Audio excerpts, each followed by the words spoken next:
చేస్తున్నారంటే వీరి వివాహం కూడా ప్రార్థన ద్వారానే అయింది. 7 వారాల ప్రార్థనలు, 7 శుక్రవారాల ప్రార్థనలు. ఎందుకంటే దేవుడు ఏర్పరిచిన జంట ఇది. మరంచంచులుగా దీవిస్తాడు ఆయన. యెహోవా ఇల్లు కట్టించిన ఎలా దాని కట్టువారు ప్రయాసం వ్యర్థమే. యెహోవా పట్టణము కాపాడని ఎడల అది కావలి కాయువారు మేలుకొని ఇండుట కూడా వ్యర్థమే.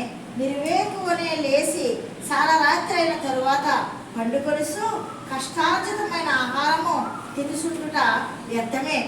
తను ప్రియులు నిద్రించుండగా ఆయన వారికి ఇచ్చిస్తున్నాడు. మీరు అడిగి మర్చిపోవచ్చు, ప్రార్థన చేసి మర్చిపోవచ్చు, మరి నిద్రపోవచ్చు మీరు. అయినప్పటికీ నా ప్రియులు నిద్రించుండగా వారికి నేను ఇస్తున్నానని నాడు ఇచ్చాడు, ఆయనకే మహిమ. మరి కుమారుడు యెహోవా ఇచ్చిన అనుగ్రహించిన స్వాస్థ్యము, కుమారుడు ఆయన ఇచ్చిన స్వాస్థ్యము. మరి గర్భఫలము ఆయన ఇచ్చిన బహుమానం. ఈ ముగ్గురు కూడా బహుమానాలు నీకు ఇచ్చారు. మరి చాలా మంది పిల్లలు లేక మరి ఎంతో కన్నీరు విడుస్తున్నారు, ఎన్నో వారాలు ప్రార్థన పెట్టించుకుంటున్నారు కదా.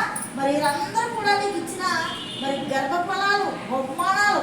మరి బహుమానాలను కూడా దేవుడు అంచెంచులుగా ఫలించే ఫలాలుగా దీవించబోతున్నాడు. దేవుడి నామానికి వందనాలు.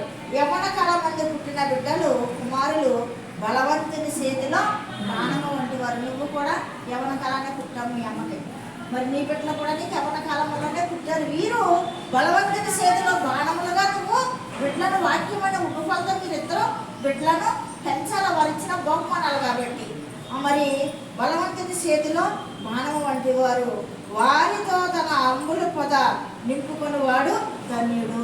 అంబుల పొద దేవుని వాక్యము నింపుకున్నవారు బిడ్డలేంటి, మీరేంటి, నేనేంటి, మీ తల్లిదండ్రులు ఏంటి, మీ అక్కచెల్లెలు ఏంటి, సేవకులమేంటి, ఆయన వాక్యాన్ని నింపుకుంటేనే మనం ధన్యతను మరి పొందుతాము. మరి అలాంటి ధన్యత పొందాలని దేవుడు కోరుతున్నాడు. అట్టివాడు సిగ్గుపడక గుమ్మములో తమ విరోధులతో వాదించుదురు. విరోధులు అంటే మన శత్రువులు. శత్రువు అనే అపవాది. మనము ఈ గృహం కొన్నప్పుడు మనకు లోన్లు పెట్టుకోవచ్చు, లేదా ఎవరన్నా మనకి ఇవ్వాల్సిన క్యాష్ ఇవ్వకపోవచ్చు. అలాంటప్పుడు కూడా మన దేవుడు వాళ్ళతో వాదించి నీకు సమయానికి ఏది కావాలో అంత సమకూర్చాడు, వాదిస్తాడు. ఎక్కడంటే ఆయన నీ విరోధులను వాదించినట్టు వారు సిగ్గుపడక గుమ్మములో, మరి గుమ్మములోనే వాదించే శక్తిమంతుడు మన దేవుడు. కాబట్టి యెహోవా ఇల్లు కట్టించిన ఎడల కట్టువారు ప్రయాసము వ్యర్థమే. నీ యొక్క సంసారము, నీ యొక్క వివాహం క్రీస్తు అనే బండ మీద నీ గృహాన్ని కట్టాడు. నువ్వు ఉండడానికి నీడ కూడా క్రీస్తు అనే బండ మీద ఈ గృహాన్ని కట్టి భార్య భర్తలుగా నీ బిడ్డలుగా నీకు ఇచ్చినందుకు దేవునికి మీరు ఏమి ఇచ్చినా కానీ రుణము తీర్చలేరు. ఎందుకంటే మన తల్లిదండ్రులు కొన్ని మాటలు అవ్వచ్చు, మన స్నేహితులు మాట అవ్వచ్చు, నీకు ఇది చేస్తాను విజయ, గిరి నీకు ఇది చేస్తాను, కానీ వాళ్ళు ఇవ్వకపోవచ్చు. కానీ మన దేవుడు ఆ రోజు ఇచ్చిన మాట, మరి ఏ సంవత్సరంలో పెళ్ళి అయితే నాకు తెలియదు కానీ, అంటే 130 పెళ్లి చేశాను. ఏ పిల్లలు నాకు గుర్తించుకోవాలి. 2014లో మరి పెళ్ళి అయ్యింది.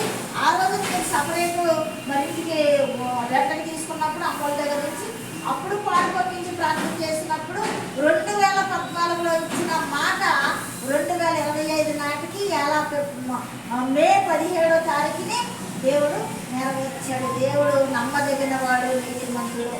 కాబట్టి దేవుని జీవితంలో మరి మర్చిపోకూడదు. ఇద్దరు కూడా ఎక్కువ అన్నింటికంటే మీ సమయం, ఫస్ట్ సమయము, ఫస్ట్ ప్రార్థన, ఫస్ట్ ప్రేమ, ఏదైనా సరే ఫస్ట్ మీకు వచ్చిన మరి కష్టార్జితం ఏదైనా సరే ఫస్ట్ దేవునికి చెల్లించాలి. ఈ స్థితిలో మనల్ని ఎక్కాడైనా, చెంత కుప్పల్లో నుంచి లేపాడైనా.